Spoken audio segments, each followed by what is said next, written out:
Hi friends, good morning. இன்றைக்கி எந்திரிச்சதே கொஞ்சம் time ஆகிடுச்சு. ஒரு 6:30க்கு மேலே தான் எந்திரிச்சேன்.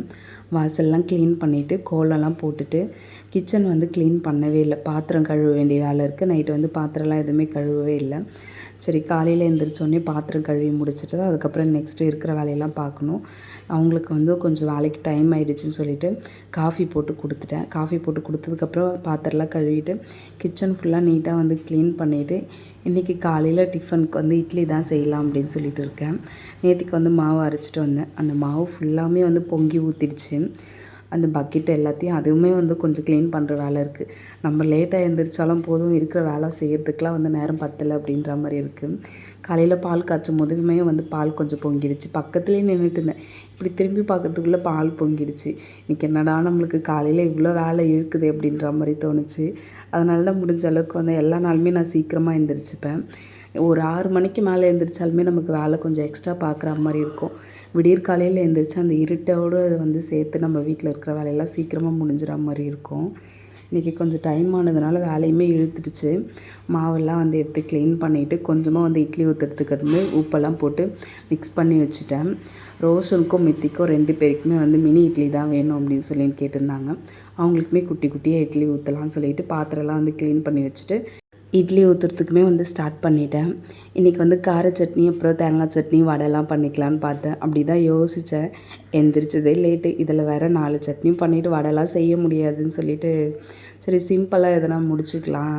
அவங்க பசிக்குதுன்னு கேட்கவே மாட்டாங்க. லீவ் டைமில் எப்போவுமே காலையில் 10 மணிக்கு தான் அந்த டிஃபன் டைமே இருக்கும். அவ்வளோ சீக்கிரமாலாம் ரெடி பண்ணாலும் சாப்பிட மாட்டாங்க. டிவி பார்த்துட்டே உட்காந்துட்டு இருப்பாங்க. இன்றைக்குமே அப்படி தான் உட்காந்துட்டு இருந்தாங்க. சரி, அதுக்கப்புறம் வேணாம், அவங்களுக்கு கொஞ்சம் சிம்பிளாக முடிச்சுட்டு சீக்கிரமாக கொடுத்துடலாம். ஆஃப் டே ஸ்கூல்ன்றதுனால காலையில் சாப்பிட்றதே 10 மணிக்கு சாப்பிட்றாங்களா, மதியம் லஞ்சு சாப்பிடவே மாட்டேங்கிறாங்க. எப்படியும் ஒரு 1:30க்கெலாம் போயிடணும். அவங்க 1 மணிக்கு நம்ம எடுத்து கொடுத்தா கூட சாப்பிட மாட்டேங்கிறாங்க. சாப்பாடெலாம் எடுத்து ரெடி பண்ணி கொடுத்தா கூட. அதனால் கொஞ்சம் முடிஞ்ச அளவுக்கு ஒரு 9 மணிக்கெலாமே காலையில் டிஃபன் ரெடி பண்ணிடலாம் அப்படின்றதுனால கொஞ்சம் சீக்கிரமாக வேலை பார்த்துட்ருக்கேன். கேரட் சட்னி தான் பண்ணேன். ஒரு பாத்திரத்தில் எண்ணெய் ஊற்றிட்டு ஒரு 2 பிடி உளுத்தம் பருப்பு போட்டு அதுக்கப்புறம் ஒரு 6-7 காஞ்ச மிளகாய் போட்டுக்கலாம். ரொம்ப நல்லாயிருக்கும். இந்த சட்னி யாருக்காச்சும் புதுசாக இந்த சட்னி வச்சு கொடுத்தீங்கன்னா இது கேரட்டில் தான் பண்ணணுன்னே தெரியாது. பசங்களாமே ரொம்ப விருப்பமாக சாப்பிடுவாங்க. அவ்வளோ டேஸ்ட்டாக இருக்கும். ஒரு 2 பெரிய வெங்காயம் போட்டிருக்கேன். காயெலாம் அவ்வளோ சாப்பிடவே மாட்டாங்கன்ற பசங்களுக்கு இதை செஞ்சு கொடுக்கலாம். 2 கேரட் போட்டிருக்கேன். ஒரு 3 தக்காளி போட்டு வச்சுருக்கேன். ஒரு 2 பத்தை தேங்காய் கட் பண்ணி போட்டு வச்சுருக்கேன். நம்ம வேணும்னா தேங்காய் பீஸ் கொஞ்சமாக கூட போட்டுக்கலாம், இல்லைனா பரவாயில்ல. ஆனால் தேங்காய் போடும்போது அதோட டேஸ்ட் அவ்வளோ சூப்பராக இருக்கும், நல்லாயிருக்கும். எல்லாமே நல்லா வதக்கி விட்டுட்டு ஒரு பிளேட்டை போட்டு மூடிடலாம். நம்ம கேரட் ரொம்ப வேக வச்சுட்டா அந்த கேரட் சட்னியோட டேஸ்ட்டே போயிடும். கேரட் ஒரு அரை வேக்காட்டில் இருக்கணும், அப்போ தான் ரொம்ப நல்லாயிருக்கும். ரொம்ப வேக வச்சுட்டா டேஸ்ட்டு மாறிடுச்சுன்னா அது சாப்பிட்றதுக்கு நல்லா இருக்காது. அதை மட்டும் கொஞ்சம் பார்த்துக்கணும். மற்றபடி வேறு எதுவுமே இல்லை. இதே ப்ராசஸ் தான். அதுக்கப்புறம் நம்ம முள்ளங்கி சட்னி கூட இதே மாதிரி பண்ணிக்கலாம். முள்ளங்கி மட்டும் கொஞ்சம் கட் பண்ணிவிட்டு தனியாக வதக்கிட்டு போடணும். அப்போ தான் நல்லாயிருக்கும். அதில் இருக்க அந்த தண்ணிலாம் வற்றினதுக்கப்புறம் டேஸ்ட்டு சூப்பராக இருக்கும். இல்லைனா ஒரு மாதிரி சல்லுன்னு இருக்கிற மாதிரி இருக்கும். அவ்வளோ டேஸ்ட்டு நல்லா இருக்காது. முள்ளங்கி சட்னியுமே இருக்குது. இன்னொரு நாளைக்கு ட்ரை பண்ணி காட்டுறேன். அதுவுமே ரொம்ப நல்லாயிருக்கும், சூப்பராக இருக்கும். எங்கள் வீட்டை பொறுத்த வரைக்கும் காயெலாம் யாரும் வேணாம்லாம் சொல்ல மாட்டாங்க. எல்லாருமே சாப்பிட்டு பழகிட்டாங்க. கொஞ்சம் அப்படியே ஒரு பிளேட்டில் போட்டு ஆற வச்சுட்டு சட்னி அரைச்சிட்டு எண்ணெய், கடுகு, கருவேப்பிலை போட்டு தாளிச்சிட்டா சூப்பரான கேரட் சட்னி ரெடி ஆகிடும். கண்டிப்பாக ட்ரை பண்ணி பாருங்கள், அவ்வளோ நல்லாயிருக்கும். இட்லி போட்டுட்டேன். எனக்கு தோசையோடு சேர்த்து சாப்பிட்ணுன்னு தோணுச்சு. சரி, எனக்கு மட்டும் ஒரு 2 தோசை ஊற்றிட்டு நான் மட்டும் ரோஷனுக்கு மித்திக்கு தெரியாமல் தோசை சாப்பிட்டேன். அவங்களுக்கு தெரிஞ்சதுன்னா இட்லி தொட மாட்டாங்க. அவங்களுக்கு தெரியாமல் நாங்கள் வெளியிலவே 2 பேரும் சாப்பிட்டுட்டு அவங்க உள்ளே டிவி பார்த்துட்டு இருந்தாங்க. முடிஞ்ச அளவுக்கு எல்லாருமே ஒன்றா சேர்ந்து சாப்பிட்ற மாதிரி தான் இருக்கும். ஏதாச்சும் ஒரு சில டைமில் அவங்களுக்கு வேலை இருக்கும் போது தான் நாங்கள் 3 பேரும் சேர்ந்து சாப்பிட்ற மாதிரி இருக்கும். எல்லா நாளுமே நம்ம எல்லோரும் ஒன்றா ஷேர் பண்ணி சாப்பிடும்போது ஏதாச்சும் ஒன்று பேசிகிட்டே சாப்பிடும்போது ரொம்ப நல்லாயிருக்கும். எங்களுக்கான டைம் கொஞ்சம் அதிகமாக எடுத்துக்கிற மாதிரி தான் இருக்கும். இன்றைக்கி காலையில் 2 பேரும் சேர்ந்து சாப்பிட்டுட்டோம். எதுவுமே இன்னும் கொஞ்சம் வீட்டில் வேலை பார்க்க வேண்டிய வேலைலாம் அப்படி இப்படியே இருக்குது. டேப்லெட்லாம் போடுற வேலை இருக்குது. அதனால் வந்து காலையில் கொஞ்சம் நேரமாகவே சாப்பிட்டுட்டா மாத்திரை போட்டதுக்கப்புறம் நம்மளுக்குமே கொஞ்சம் உடம்பு சரியாயிடும் அப்படின்னு சொல்லிட்டு சாப்பிட்டுட்டு இருந்தேன். கொஞ்சம் ஃபீவர் அதிகமாக இருந்ததா, அதனால தான் வந்து இப்போ கொஞ்சம் பரவாயில்ல. சாப்பிட்டதுக்கப்புறமா வந்து ஃபஸ்ட்டு வேலை வந்து நமக்கு வந்து போயிட்டு மிளகா தனியா வாங்கிக்கலாம். சுத்தமாக வீட்டில் வந்து தூள் வந்து தீர்ந்து போயிடுச்சு. மிளகாத்தூள் இல்லாமல் வந்து குழம்பு வந்து அந்த அளவுக்கு வைக்காமல் ஒரு 2-3 நாள் ஏதோ வந்து இருக்கிறத வச்சு மிளகாத்தூள் போடாமல் என்னென்ன குழம்பு வைக்கலாம் அப்படின்ற மாதிரி அப்படி தான் வந்து செஞ்சுட்டு இருந்தேன். அதனால் இன்றைக்கி போய் ஃபஸ்ட்டு வந்து மிளகா தனியா வாங்கிட்டு அரைச்சா தான் அதுக்கப்புறம் நமக்கு வந்து கொஞ்சம் ஒரு இந்த படுத்தா கூட நிம்மதியான தூக்கம் வரும் அப்படின்ற மாதிரியே இருக்குது. போயிட்டேன். சாப்பிட்ட உடனே அதுக்கப்புறம் வந்து கூட மாத்திரை போட்டுக்கலாம். இங்கே பக்கத்துலேயே தான் இருக்கும். அப்புறம் வெயில் வந்து ஸ்டார்ட் ஆகிடும். ஒரு 11 மணிக்கு மேலேயே போயிட்டு நம்ம மாடியில் போய் நிற்க முடியாது. அந்தளவுக்கு வெயில் அதிகமாக இருக்குது. அதுக்குள்ளே போயிட்டு நம்ம போயிட்டு மிளகாலாம் வாங்கிட்டு வந்துடலாம்னு சொல்லிட்டு வாங்கிட்டு வந்துட்டேன். அப்புறம் இந்த பாக்ஸில் வந்து சாம்பிராணி இருக்கும். இது ரொம்ப நல்லாயிருக்கும். ஸ்மெல்லும் சூப்பராக இருக்கும். நம்ம இதோட வந்து தூள் சாம்பிராணி வந்து போட்டுக்கலாம். எப்போவுமே வந்து நான் கப்பு சாம்பிராணி வச்சுன்னா செவ்வாய்க்கிழமை, வியாழக்கிழமை, வெள்ளிக்கிழமை இந்த 3 நாள் வந்து வீட்டில் வந்து தூள் சாம்பிராணி வந்து போடுவேன். வீடு முழுக்க புகை ரொம்ப அதிகமாக இருக்கும். அது இந்த சாம்பிராணி வந்து புகை ரொம்ப அதிகமாக இருக்கும். அதனால் அந்த ஒரு ஸ்டோர் ரூமில் மட்டும்தான் இருக்குது. அங்கே போயிட்டு எதையுமே வாங்கிட்டு வந்துட்டேன். எனக்கு ஒரு டவுட்டு, நம்ம 1/2 கேஜி தான் தனியாக வாங்கிட்டு வந்தோமா இல்லை 1 கேஜி தனியாக வாங்கிட்டு வந்தோமா அப்படின்னு சொல்லிட்டு. சரி எதுக்கு அவ்வளோ டவுட்டோடு இருக்கணும், வெயிட்டு போட்டு பார்த்துருவோம் அப்படின்னு சொல்லிட்டு வெயிட்மே போட்டு பார்த்துட்டேன். ஏன்னா மிளகா வந்து 2 கவரில் கொடுத்துருந்தாங்க. அப்புறம் தான் யோசித்தோம் 1 கேஜி போடுற அளவுக்கு அங்கே கவர் கிடையாது. அதனால சரி 2 கவராக கொடுத்துருக்காங்க போல். சரி சந்தேகமாக இருந்ததுனால வந்து வெயிட் போட்டு செக் பண்ணிவிட்டு நமக்கு கொஞ்சம் கிளியராக இருக்கும். ஏன்னா வந்து மிளகாத்தூள் அரைக்கும் போது அப்புறம் கஷ்டமாயிடும். நமக்கு வெயிட் போடலன்னா கொஞ்சம் ஒரு சந்தேகத்தோடு இருக்கிற மாதிரி இருக்கும். இதுக்கு முன்னாடி வந்து போன ஒரு 2-3 மாதத்துக்கு முன்னாடி வந்து இதே மாதிரி தான் 1 கிலோ மிளகா 1 கிலோ தனியாக தான் வாங்கிட்டு வந்தேன். ஆனால் தூள் ரொம்ப கம்மி ஆயிடுச்சு. ஏன்னே தெரியல. மிளகா அரைக்கிற இடத்துல வந்து யாராச்சும் மிளகாத்தூள் எடுத்துட்டாங்களா? நான் பக்கத்தில் இல்லை, ஆனால் வச்சுட்டு போயிட்டேன். ஒரு நம்பிக்கையோடு தான் போயிட்டேன். மிளகாத்தூள் வந்து கம்மியான மாதிரி இருந்தது. அதுக்காகவே இந்த டைம் வந்து நான் சொல்லி தான் ரோஷன் கிட்ட தான் அமுச்சு விட்டுருந்தேன். மிளகா அரைக்கிற வரைக்குமே அங்கேயே வெயிட் பண்ணு ரோஷன், அப்பாவுக்கு ஃபோன் பண்ண அப்பா வந்துடுவாங்க அப்படின்னு சொன்னேன். எனக்கு கொஞ்சம் உடம்பு நல்லா இருந்ததுன்னா அங்கே போயிட்டு இருந்திருப்பேன்.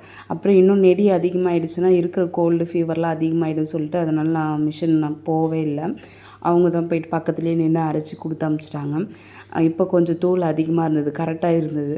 போன டைம் இருக்கும்போது கொஞ்சம் கம்மியாக இருந்தது. அந்த ஒரு டவுட்டால் தான் வந்து வெயிட்லாம் போட்டு பார்த்துட்டு மிளகா தனியாவுமே போயிட்டு மாடியில் போயிட்டு காய வச்சுட்டு வந்துட்டேன். காய வச்சுட்டு இந்த புறாவுக்கு வேறு நம்ம காவல் இருக்கணும். அப்பப்போ வந்து பார்த்துட்டு போகிற மாதிரி இருந்தது. ஷால் எல்லாம் போட்டுட்டு அதுக்கப்புறம் அது எல்லாமே வந்து கொஞ்சம் வெயிட்லாம் போட்டுட்டேன். அங்கே வந்து செங்கல்லாம் இருக்கும். அங்கே முன்னாடியே வந்து வேறு யாரோ போட்டிருக்காங்க போல்.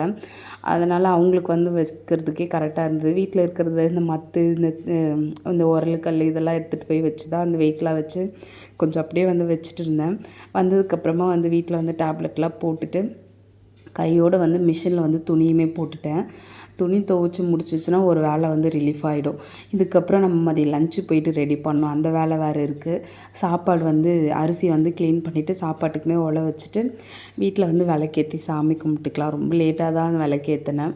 சரி சாமி கும்பிடாமல் இருந்தாலும் நமக்கு ஒரு மாதிரியாக இருக்கும். இது நேற்றுக்கு எடுத்த விளாக் தான். பூவுமே இல்லை.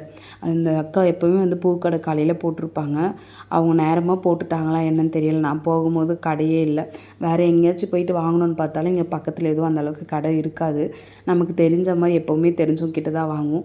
பூ இல்லைன்னா கூட பரவாயில்ல, விளக்கேற்றிடலாம். காஞ்ச பூ வச்சுட்டு விளக்கேற்றக்கூடாதுன்னு சொல்லுவாங்க. அதனால் பூஜை ரூம் எல்லாமே ஷெல்ஃபு ஃபுல்லாக வந்து க்ளீன் பண்ணிவிட்டு விளக்கேற்றிட்டேன். இன்றைக்கி வந்து சிம்பிளாக வந்து லஞ்சு முடிச்சாச்சு. சாப்பாடு செஞ்சுட்டு அவரைக்காய் வந்து பொரியல் பண்ணேன். நேற்றுக்கு வச்ச ரசம் இருந்தது, அதை வச்சு அப்படியே நேற்றுக்கு ஓட்டியாச்சு. ப்ரௌனி வந்து முந்தின நாள் வந்து ப்ரௌனி வந்து ரெடி பண்ணியிருந்தேன். ரோஷன் மித்தி வந்து அந்த ஸ்நாக்ஸுக்கு வந்து கேட்டுகிட்டே இருந்தாங்க, எனக்கு ப்ரௌனி கொடுங்கன்னு சொல்லிட்டு. வேறு எதனா செஞ்சு கொடுக்குறேன்னா கூட இல்லை அப்படின்ட்டாங்க. அதனால் அவங்களுக்காக தான் செஞ்சேன். ஒரு 1 கேஜிக்கு மேலே வந்து ப்ரௌனி வந்து ரெடி பண்ணியிருந்தேன். இங்கே பக்கத்துலேயுமே வந்து ப்ரௌனி கேட்டிருந்தாங்களா, அவங்க பக்கத்து வீட்டுக்கு வந்து ஒரு 1/4 கிலோ ப்ரௌனி வந்து கொடுத்துருந்தேன். நான் இதுக்கு முன்னாடி குட்டியாக ஒரு பிஸ்னஸ் மாதிரி பண்ணியிருந்தேன் ப்ரௌனி வச்சு. இப்போ அதெல்லாம் பண்ணுறதில்ல. இங்கே எங்கள் வீட்டுக்கு பக்கத்தில் அதுக்கப்புறம் யாரா தெரிஞ்சவங்க கேட்டாங்கன்னா ரெடி பண்ணி கொடுப்பேன். வீட்டில் இருக்கிற வேலையே நமக்கு கரெக்டாக இருக்குது. இதில் வேறு இந்த ப்ரௌனி பிஸ்னஸாக பண்ணும்போது தூக்கமே இல்லாத மாதிரி இருந்தது. அதனால சரி வேணாம் நமக்கு இந்த வேலை அப்படின்னு சொல்லிட்டு விட்டுட்டேன். சரி முடிஞ்ச அளவுக்கு வந்து யாராச்சும் இங்கே தங்கச்சிங்க பக்கத்தில் கேட்டாங்கன்னா செஞ்சு கொடுப்பேன். இல்லைனா வந்து நான் பசங்களுக்கு எப்போவுமே செஞ்சு கொடுப்பேன். ப்ரௌனி, அதுக்கப்புறம் பிஸ்கெட்டு, கேக்கு இந்த மாதிரிலாம் பண்ணுவேன். ரொம்ப ப்ராப்பராலாம் கேக் பண்ண மாட்டேன். நமக்கு அந்த அளவுக்கு தெரியாது. ஏதோ ஃபோனை பார்த்து நம்ம கொஞ்சம் கொஞ்சமாக தெரிஞ்ச அளவுக்கு பண்ணுவேன். அப்புறம் இந்த கப் கேக்கு இதெல்லாம் ரெடி பண்ணுவேன். என் பசங்களுக்கு எது பிடிக்குமோ அந்த மாதிரி எனக்கு பிடிச்ச மாதிரி எனக்கு தெரிஞ்ச மாதிரி செஞ்சு கொடுப்பேன். இன்றைக்கி ப்ரௌனி ரெடி பண்ணி அவங்களுக்குமே வந்து ஸ்நாக்ஸ்க்கு வந்து கொடுத்து அனுப்பிச்சிட்டேன். அப்புறம் கொஞ்சம் நேரம் போய் படுத்து தூங்கிட்டேன். சரி லேட் ஆகிடுச்சு, அவங்க ஸ்கூல்லேருந்து வர்றதுக்குள்ளே மிச்சம் இருக்கிற வீட்டில் இருக்கிற வேலையுமே நம்ம முடிச்சிடணும். பாத்திரம் வந்து கழுவிட்டு அதுக்கப்புறம் இந்த பக்கெட்லாம் கழுவினா வந்து மிளகாத்தூள்லாம் வந்து போட்டு வைக்கிறதுக்கெலாம் ஈஸியாக இருக்கும் அப்படின்னு சொல்லிட்டு பாத்திரம்லாம் கழுவி முடிச்சுட்டு போயிட்டு மாடிக்கு போயிட்டு அந்த மிளகாலாம் க்ளீன் பண்ணிவிட்டு அதுக்கப்புறம் நம்ம மிஷினுக்கு எடுத்துகிட்டு போய் கொடுத்துருவோம் அப்படின்னு சொல்லிட்டு அதை தான் ரெடி பண்ணிகிட்ருக்கேன். காம்பு வந்து கிள்ளிட்டு இருந்தேன். அதுக்கப்புறம் பக்கத்து வீட்டில் இருக்கிறவங்க வந்து காம்பெல்லாம் கிள்ளாதீங்க, அது அப்படியே போடுங்க, நீங்கள் என்ன புதுசாக காம்பு கிள்றீங்க அப்படின்னாங்க. அப்புறம் இல்லைங்க, நானுமே அப்படி தான் போட்டிருந்தேன். அப்புறம் ஒரு ஃபோனில் பார்த்தேன் காம்போடெலாம் போடக்கூடாதுன்னு சொன்னாங்க. அதுக்கப்புறமா தாங்க நான் இதெல்லாம் க்ளீன் பண்ணினேன். அப்படிலாம் ஒன்றும் இல்லை, நீங்கள் காம்போடவே போடுங்கன்னாங்க. சரி அவங்களுமே சொல்கிறாங்களேன்னு சொல்லிவிட்டு ஃபுல்லாக வந்து மிளகாலாம் ஒரு துணி வச்சு துடைச்சி அப்புறம் வந்து மிளகா தனியெல்லாம் க்ளீன் பண்ணிவிட்டு அதுக்கு என்னென்ன தேவையோ மிளகு, சீரகம், அதுக்கப்புறம் வெந்தயம், துவரம்பருப்பு, கொஞ்சமாக அரிசி இவ்வளோ தான் போடுவேன். அதுக்கப்புறம் வேறு என்ன போட்டேன், இது மட்டும் தான் போட்டேன். இது வரைக்கும் போட்டுட்டு கொஞ்சமாக வந்து வறுத்துட்டு நம்ம போடும்போது ரொம்ப நல்லாயிருக்கும். மிளகாத்தூளுமே அரைக்கிறதுக்கு வந்து கொடுத்து அனுப்பிச்சிட்டேன். அதுக்குள்ளே ஈவினிங் டைமே வந்துடுச்சு. ஒரு நாள் முழுக்க வேலை இழுத்துட்டேன். சீக்கிரமாக முடிச்சிடலான்னு தான் பார்த்தேன். கொஞ்சம் கொஞ்சமாக வந்து பொறுமையாக வேலை பார்த்துட்டு இருந்தேன். கொஞ்சம் ஸ்லோவாக போன மாதிரி தான் இருந்தது டே வந்து. ரொம்ப சீக்கிரமாக வேலை பார்க்குற மாதிரிலாம் இல்லை, கொஞ்சம் லேசியாக தான் போச்சு. அதுக்கப்புறம் ராகி கஞ்சி பண்ணிக்கலாம் அப்படின்னு சொல்லிட்டு ஒரு 4-5 ஸ்பூன் வந்து ராகி மாவு போட்டுட்டு கொஞ்சமாக தண்ணி விட்டு கரைச்சிட்டு பால் வந்து காய வச்சுருந்தேன். அந்த பாலோடு சேர்த்துட்டு மிக்ஸ் பண்ணிட்டேன். நல்லா வந்து சிம்மில் வச்சு கொதிக்க வச்சதுக்கப்புறமா வந்து கொஞ்சம் கலர் மாறும். வேணும்னா நம்ம உப்பு போட்டு அப்படியே குடிச்சிக்கலாம், இல்லைனா நாட்டு சக்கரை போட்டு குடிச்சிக்கலாம். உப்பு போட்டு எங்கள் வீட்டில் யாருமே குடிக்க மாட்டோம். சும்மா லைட்டாக ஒரே ஒரு பிஞ்ச் வந்து சால்ட்டு போட்டுட்டு நாட்டு சக்கரை யூஸ் பண்ணி தான் குடித்தோம். ரொம்ப நல்லா இருந்தது. இதுக்கு முன்னாடி சத்து மாவு கஞ்சிலாம் வச்சு குடிச்சிருந்தேன். அதே டேஸ்ட்டில் தான் இருக்குது. நம்ம சத்து மாவு குடிக்க வேண்டியதே இல்லை, அவ்வளோ சூப்பராக இருந்தது. ராகி மட்டும்தான் போட்டிருந்தாங்க, வேறு எதுவுமே போடலை. அவ்வளோ நல்லா இருந்துச்சு. எனக்கு அதுக்கப்புறம் என் ஹஸ்பண்ட்க்கு 2 பேருக்கும். ரோஷன் வந்து இதை குடிக்கவே மாட்டான். நம்ம எவ்வளோ சொன்னாலும் குடிக்க மாட்டான். சத்து மாவு கூட ஏதோ ஓரளவுக்கு சொல்லி அவனுக்கு பிடிச்சி போச்சு. அதே டேஸ்ட்டில் தான் இருந்துச்சு. ஆனால் கொடுத்தா அவன் குடிக்கல. சரி பரவாயில்ல, குடிக்கலான்னா மிச்சம் அப்படின்னு சொல்லிட்டு நாங்களே குடிச்சிட்டோம். மித்தி வந்து எங்களோட வந்து ஜாயிண்ட் ஆகிடுவா. மித்திக்கு மட்டும் கொஞ்சம் வச்சு கொடுத்தேன். அவளுமே வந்து குடிச்சிருந்தா. நாங்கள் 3 பேரும் சேர்ந்து குடிச்சிருந்தோம். ரோஷனுக்கு மட்டும் கொஞ்சம் பால் இருந்தது, அது சூடு பண்ணி அவனுக்கு வந்து பாலாக போட்டு கொடுத்துட்டேன். அவனுமே வந்து குடிச்சிட்டு அப்புறம் படிச்சுட்டு இருந்தான். சரி ஓகே, என்னோடய விலாக் இன்றைக்கி இப்படி தான் கொஞ்சம் லேசியாக தான் போச்சு. விலாகோட எண்டுக்கு வந்துட்டோம்னு நினைக்கிறேன். என்னோடய விலாக் உங்களுக்கு பிடிக்கும் நான் நம்புகிறேன். பிடிச்சிருந்தா சப்ஸ்கிரைப் பண்ணி சப்போர்ட் பண்ணுங்கள். நெக்ஸ்ட்டு இன்னொரு விலாகில் பார்ப்போம். Thank you, by.